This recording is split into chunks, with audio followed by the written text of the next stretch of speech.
ভিডিওর ১ম এ এই জায়গাটি দেখে হয়তো অনেকে চিনে ফেলেছেন জায়গাটি কোথায়। বিশেষ করে যারা চট্টগ্রাম থাকেন অবশ্যই এই জায়গাটি চিনবেন। হ্যালো বন্ধুরা, আসসালামু আলাইকুম। This is Prince. Welcome to my mini blog. আজকে আপনাদেরকে দেখাবো চট্টগ্রামের one of the best well decorated restaurant, যেটা হচ্ছে শামিয়ানা, যেটা চট্টগ্রাম ২ নাম্বার গেটের বাদশা মিয়া পেট্রোল পাম্পের ঠিক অপোজিটে অবস্থিত। এবং এটা হচ্ছে সেই রেস্টুরেন্টে ঢোকার রাস্তা। আপনি যখন এই রেস্টুরেন্টটিতে ঢুকবেন আপনার কাছে মনে হবে আপনি একটি রাজপ্রাসাদে প্রবেশ করছেন। কারণ তাদের ইন্টেরিয়র ডিজাইনটা ওইভাবেই তৈরি করা হয়েছে। অত্যন্ত সুন্দরভাবে, জাঁকজমকপূর্ণভাবে, ঝাড়বাতি দিয়ে এবং বিভিন্ন স্টাইলের এটি তৈরি করা হয়েছে। রেস্টুরেন্টে ঢোকার পর নিচতলায় ঠিক বাম সাইডে দেখতে পাবেন এরকম পুরোনো দিনের কিছু জিনিস সেলফে তারা রেখেছেন। বিশেষ করে যে রাজা বাদশারা যে সুর দিয়ে চা খেত সেটা রয়েছে, পুরোনো দিনের রেডিও রয়েছে। এটা হচ্ছে রেস্টুরেন্টের ভেতরের সিঁড়ি, যেটা দিয়েও দোতলায় যাওয়া যায়। অত্যন্ত সুন্দরভাবে ডেকোরেট করা হয়েছে এই রেস্টুরেন্টটি।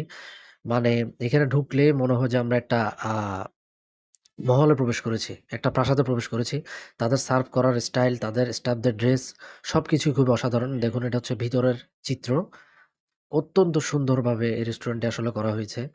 চট্টগ্রামের মধ্যে আমি যদি বলি, বিশেষ করে ইন্টেরিয়র ডিজাইন নিয়ে, তাহলে one of the best restaurant in the Chittagong, শামিয়ানা।